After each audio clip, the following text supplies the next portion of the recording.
All right, this is the markup and markdown from day 2. So on the first one here, it says a market buys mixed nuts at $12.50 per pound. They want to make a 22% profit. What should they charge for the retail price? Converted my percent to a decimal point or decimal. Then I just need to multiply.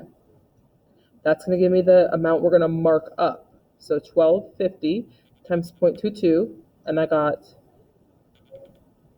27500, and I had to move my decimal point 4 places because my factors had a decimal 2 places here and 2 places here. So I moved 4 places. That gave me $2.75 for the markup. Then I took my markup and added it to the price they pay, and then we had 15.25. So $15.25 per pound is going to be the retail price that they should charge.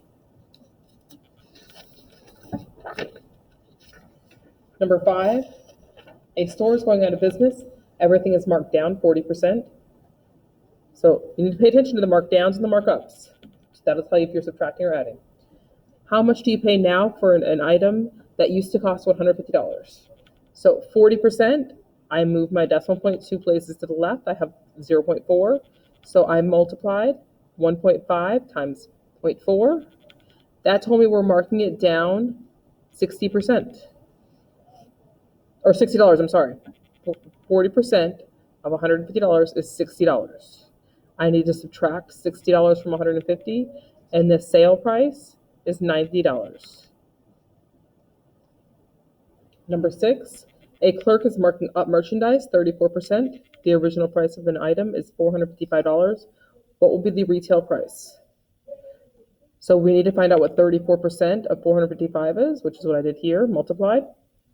When I do that, I found out that it's $154.70. That is my mark up, right? So we're marking up. Take your markup and add it to the original price. So that's $609.70. So $609.70. As you can see, that answer option was not on there.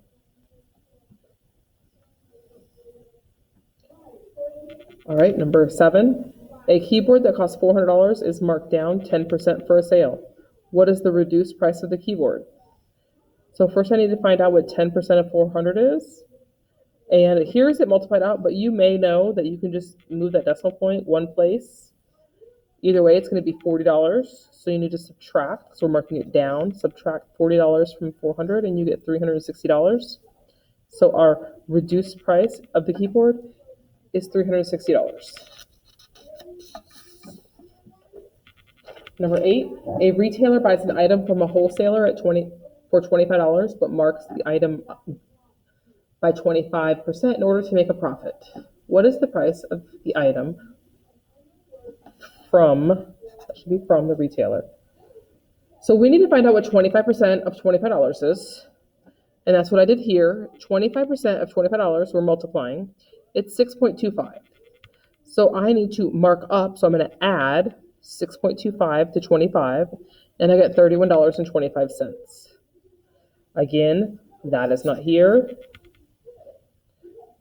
I will be adjusting these assignments for the ones that do not have correct options. All right, a department store purchased a coat for $75. To make a profit, the price is increased by 133%. What is the new price of the coat?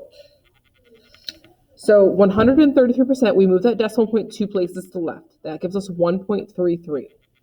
So we need to multiply 75 times 1.33, and it doesn't matter if you do it this way or this way.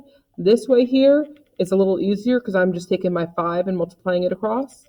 And then when I'm done with those 3 digits, then I'm going to multiply that 7 across in that top factor.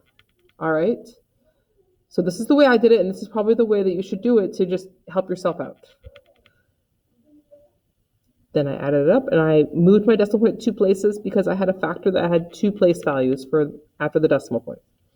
Then I had 99.75.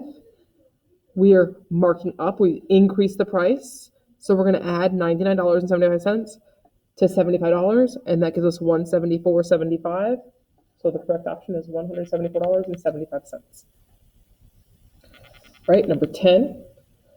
The price of a coat increased 7% last year. The coat is now on sale for 1/2 off. What is the sale price?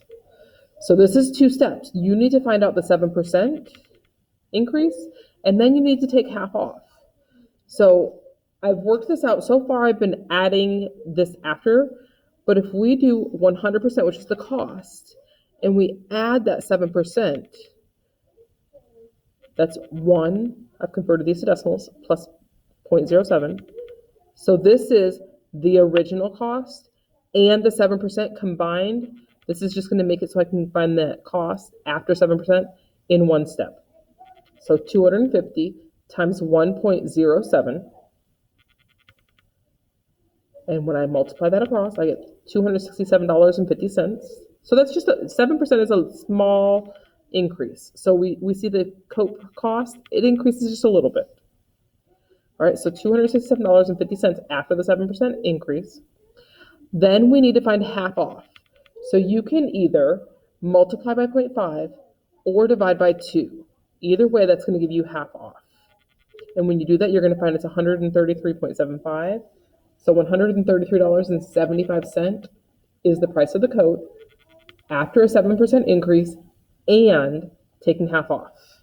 And if this way does not work for you, you can always just multiply times that 0.07 and then add it to the 250. Either way, it will get you the same place. All right, number 11. At the end of the summer, a store marks down all the outdoor furniture 18%. A family bought 4 chairs in June for $35 each, and then 2 more chairs when they went on sale. How much did all 6 chairs cost? So first I found the cost for all 4 chairs. That's those original chairs in June. This is the June chairs. Then I needed to find out what the cost of the chairs were going to be after they got marked down 18%. So I found 18% of 35, that's this here, is $6.30. So I subtracted $6.30 from that $35.